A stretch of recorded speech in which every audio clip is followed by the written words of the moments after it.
जय गुरुदेव। जय गुरुदेव। जय गुरुदेव। शाकाहारी सदाचारी बाल संघ बालक साप्ताहिक पत्रिका। जो बताया जाए उसे करते रहो तो तुम्हारी तकलीफें दूर होती जाएगी। मथुरा बाबा जय गुरुदेव जी ने सत्संग सुनाते हुए कहा कि आपको सूरज शब्द योग का सच्चा रास्ता मिल गया तो आपको उसकी कमाई में लगना चाहिए। जब तक रास्ता नहीं मिला था तब तक यह जीव फंसा हुआ है। यह मृत्युलोक है, इसमें कर्मों का फल मिलेगा। आप अच्छा करो बुरा करो, आप स्वतंत्र हो, पर फल भोगने में आप परतंत्र हो। जीवों के आने का एक ही रास्ता और जाने का भी एक ही रास्ता है। हमको जो रास्ता मिला वो सच्चा रास्ता है। हमको चाहिए कि हम उसकी कमाई करें। कम से कम 1 घंटा समय जरूर दे। जब साधन बढ़िया बनने लगे तो जितना चाहे समय और बढ़ा दे, लेकिन अभी तो कम से कम 1 घंटा जरूर बैठे। मन पर दबाव पड़ेगा तो वह रुकेगा। मन एक क्षण भी नहीं रुकता, हर दम कूदा फांदी करता है। जब शब्द की चोट पड़ेगी तब ये चुप होगा। शब्द की चोट ऐसी है जैसे शेर को चाबुक से काबू में किया जाता है, क्योंकि चाबुक है उसमें करंट होता है। इसी तरह यह मन शेर है, कभी रुकता नहीं है, पर जब शब्द का चाबुक पड़ता है तो उसमें करंट है, ये रुकता है। पहले की क्रियाओं से यह मन नहीं रुक सकता। अपने युग की अपनी क्रिया होती है। जिस युग की जो क्रिया बताई गई वह उसी युग के लिए थी। अब कलयुग है और कलयुग में कलयुग की क्रिया है। कलयुग में महात्माओं ने भजन पर जोर दिया। भजन पर दबाव बढ़ेगा तब रुचि बढ़ेगी, तो भजन पर जोर दिया जाता है। हमारे पास लोग आते हैं, अपनी अपनी तकलीफ़ें सुनाते हैं। सुनकर लगता है कि तकलीफ़ों की दुकान खुली है। हम तो कहते हैं कि अभी वक्त अच्छा है, आप भजन करो, आगे तो और तकलीफ आएगी, तब क्या करोगे। कहा जाता है कि कुछ करो तो करते हो, नहीं अपनी ही सुनाते रहते हो। अगर सुनने लगे तो एक ही यहाँ से हटे नहीं, अगर सुनने लगे तो एक भी यहाँ से हटे ही नहीं, वह तो आपको हटाया जाता है धक्का देकर। कहा जाता है कि भजन करो तो वह नहीं समझ में आता, बस वही दुनिया के रोग भोग रहते हो। अमीर भी रो रहे और गरीब भी रो रहे हैं। दुख तकलीफ आती है तो सच्चा भजन करना चाहिए। भजन में लगे रहोगे तो तकलीफें तो आएगी, वह रहेगी भी, पर आपको पता ही नहीं चलेगा। जैसे क्लोरोफार्म सूंघा दिया, चीरफाड़ की, तकलीफ तो है पर पता नहीं चला। एक बात बताइए सत्संगियों को, बड़े ध्यान से सुनो। आप सब लोग मैदान टट्टी जाते हो तो गन्ने में बिल्कुल मत जाना, क्योंकि गन्ना कट कर आता है, सब्जी भंडारे में जाती है, वह अशुद्ध हो जाते हैं।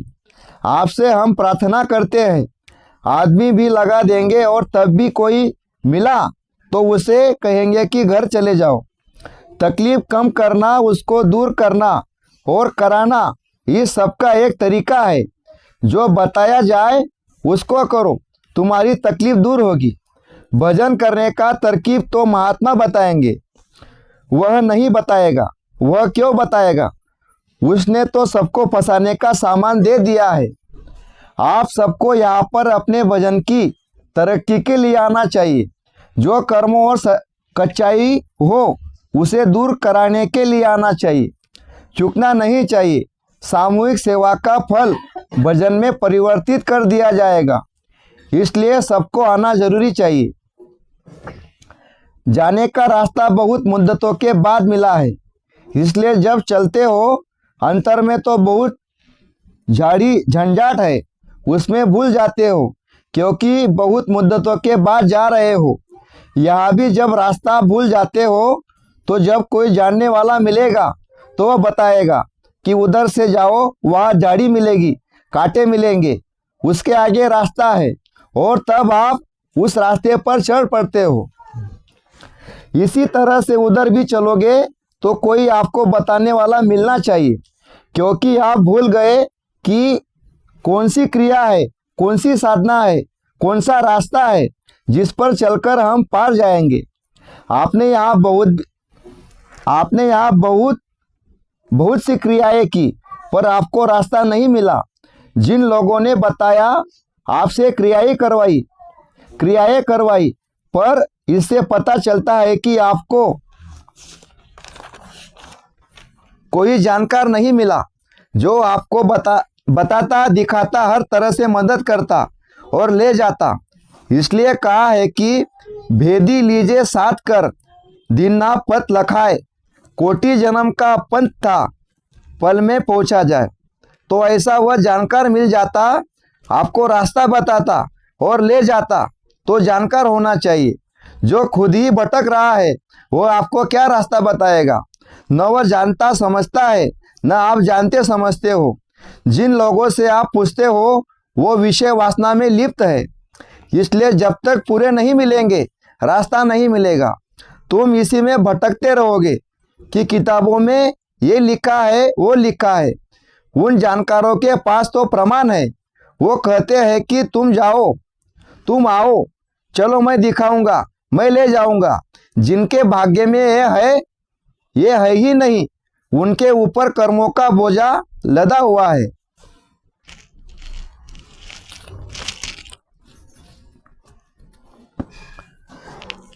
सवाल जवाब। स्वामी जी, संत मत में अंतिम संस्कार कैसे करना चाहिए? समाज ने अपना नियम बना रखा है, उसी के अनुसार काम होना चाहिए। जैसा तुम्हारे घर परिवार में, समाज में होता है, वैसा ही करना चाहिए। कपड़ा हो, जूता हो या अन्य कोई चीज़ हो, जब वो पुरानी हो जाती है तो उसे इस्तेमाल नहीं करते, बल्कि सुविधानुसार हटा देते हैं। उसी प्रकार लाश एक उतारी हुई पोशाक के समान है, और जिसको जैसी सुविधा हो वैसे संस्कार कर देना चाहिए।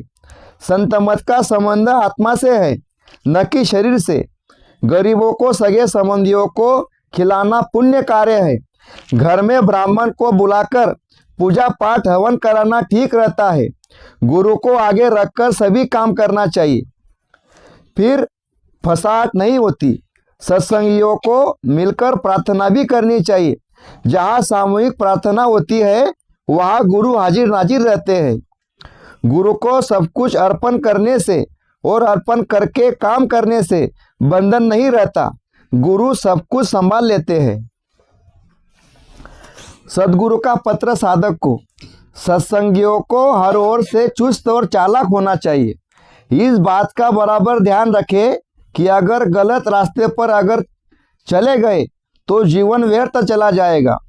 जीवन अनमोल है, इसकी कद्र करनी चाहिए। मर्यादा को छोड़ दिया और इंद्रियों के भोगों में फंस गए तो परमार्थ का रास्ता छूट जाएगा।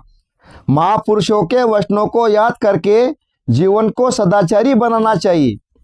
साधक को अपने स्वभाव व आचरण को बराबर निरख परख करते रहना चाहिए। यह देखना चाहिए कि हम गुरु के शब्दों पर कितने कुर्बान हैं अथवा आशिक है। आशिकी का मार्ग जब तक तय नहीं होगा तब तक परमार्थ पर चलने का धन प्राप्त नहीं होगा। इसलिए आत्मनिरूपण जरूरी है। प्रेम गुरु के प्रति, परमार्थ के प्रति बढ़ता रहेगा तो मंजिल नजदीक आती चली जाएगी। इसी वचनों पर ध्यान दो। भजन रोज रोज करो, नागा कभी मत करो। एक दिन नागा हो गया, मन कोसों दूर भाग जाएगा। भजन ध्यान करने से कर्मों की गंदगी साफ होती रहती है, और ऐसा होता रहेगा तो अंतर में निर्मलता बनी रहेगी और अंतर में टिकेगा, और अंतर में मन टिकेगा।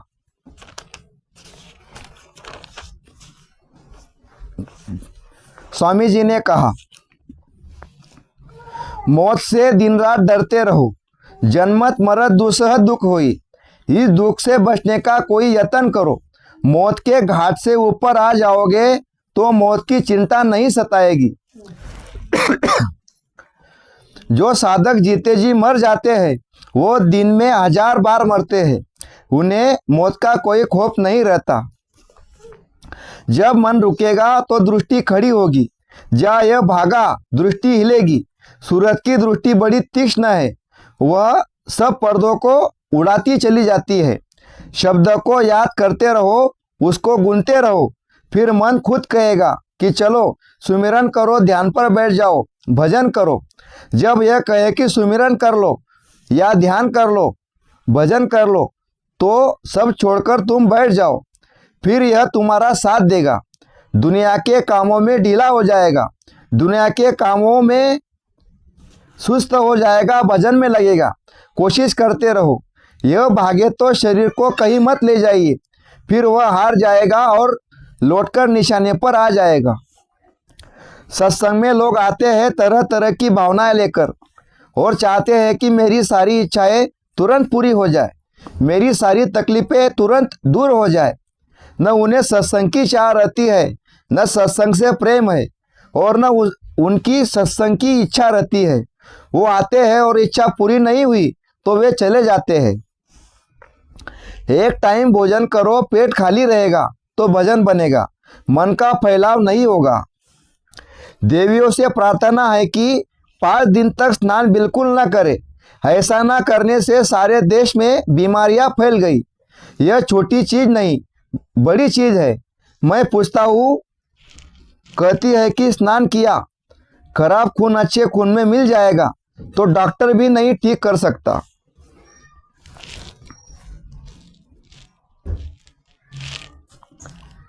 गोस्वामी जी के समय में तकी मियाँ आला दर्जे के मजिस्ट्रेट थे।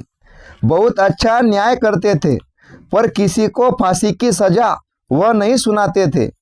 जब ऐसा कोई मामला आ जाता था तो वह उसे लेकर बादशाह के दरबार में जाते थे और सब कुछ बादशाह को बता देते थे। फिर उसका फैसला बादशाह अकबर करता था। बादशाह हाथी पालते थे। जब किसी को फांसी की सज़ा देनी होती थी तो हाथी को शराब पिला देते थे। जब वो नशे में आ जाता था तो उसके आगे मुजरिम को खड़ा कर देते, और यदि वह वास्तव में गुनहगार होता था तो वह हाथी उसे चीरकर 2 टुकड़े कर देता था। हाथी ही न्याय करता था। एक बार ऐसे ही एक आदमी को बादशाह के दरबार में पेश किया गया। बादशाह ने उससे पूछा, तुमने यह गुनाह किया है? वह बोला कि नहीं हुजूर, मैंने गुनाह नहीं किया। फिर बादशाह ने पूछा कि तुम यहाँ क्यों लाए गए? उसने कहा कि इसने जलन में मुझे मुजरिम बना दिया, इसलिए मैं आपके सामने लाया गया। फैसला हाथी का था। नियम के अनुसार जब हाथी को नशा चढ़ा तो उस आदमी को उसने सामने डाल दिया गया। हाथी ने चारों तरफ घूमकर सूंघा और चुपचाप जाकर यथावत अपनी जगह पर खड़ा हो गया। वो आदमी उठा और बोला कि जा पना, हाथी ने मेरा न्याय कर दिया, मैं निर्दोष हूँ। मतलब यह कि उस समय जानवर भी कितना सच्चा न्याय करते थे। वही तकी मियाँ गोस्वामी जी के कुटी पर जाकर मिट्टी धोते थे, हर तरह की छोटी बड़ी सेवाएं करते थे और लोग देखकर आश्चर्यचकित रह जाते थे। जब तकी ने अपना अनुभव गोस्वामी जी को सुनाया तो जो 2-4 लोग वहाँ बैठे थे वह तकी को देखते रह गए कि इनकी कमाई कितनी है। स्वामी जी महाराज ने यह घटना सत्संग में सुनाया। आपके खत का जवाब।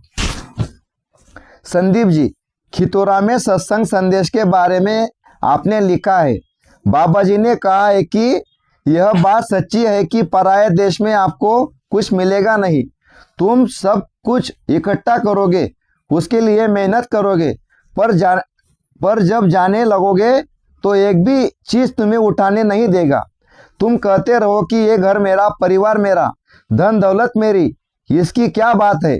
वह तो इस शरीर को भी यही छुड़वा देगा, तब क्या करोगे?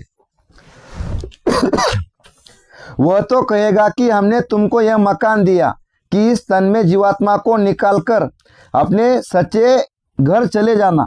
ये सारे सामान दिए कि इससे इस तन की रक्षा करना, पर वह तो आपने किया नहीं। न जीवात्मा के लिए कुछ किया, न शरीर को ठीक रखा, इसको गंदा कर दिया। वह कहेगा कि तुम बड़े बेईमान निकले, मैंने साफ सुथरा शरीर दिया, उसको गंदा कर दिया। मेरे चीज़ों को तुम मेरा मेरा कह रहे हो, तुम इसी में फंस गए। अब तुमको निकालेगा कौन? अब कौन ऐसा जानकार हो वह महापुरुष तुमको मिल जाए तब तो तुमको निकाल देगा। जिसने शरीर दिया है वह तो सब कुछ यहाँ रखवा कर तुमको निकाल देगा। तुम इस शरीर में ऐसे घाट पर बैठे हो कि यहाँ से निकल जाओ, तो क्यों तुम सूरत के घाट पर उलट जाओ। अभी तुम दुनिया की तरफ भाग रहे हो, तुम उधर उलट जाओ, बस उलटने की बात है। इसी उलटने में मन बुद्धि चित्त अहंकार साथ नहीं देते, क्योंकि तुम्हारे उल्टने से इनका खेल खत्म हो जाएगा। तुम ध्यान भजन सब भूल गए। पहले तो जिसने ये सामान और शरीर दिया उसी को याद कराया जाता है, जो निरंजन भगवान है। तुम्हारे पाप पुण्य उन्हीं की आवाज़ से साफ होंगे। इसके ऊपर त्रिकुटी में ब्रह्म बैठे हैं, वो केवल देख रेख के लिए कि कोई पार न जा सके। इसलिए संत मत में पहले पूजा सुमिरन उन्हीं का कराया जाता है, बाद में ऊपर वाले की। गुरु की दया के बगैर कुछ नहीं हो सकता। चेतन से चेतन का भजन करो, तब सूरत का काम होगा। आप जड़ से चेतन को पाना चाहते हो, वह कभी नहीं मिलेगा, चाहे जितना जन्म धारण करो। निरंजन भगवान तीन लोक के नायक है, यहाँ वो सर्वे सर्वा है। लेकिन सुरतों के हम सबके ईश्वर ब्रह्म और पार ब्रह्म महाकाल पुरुष सबके मालिक सतपुरुष है।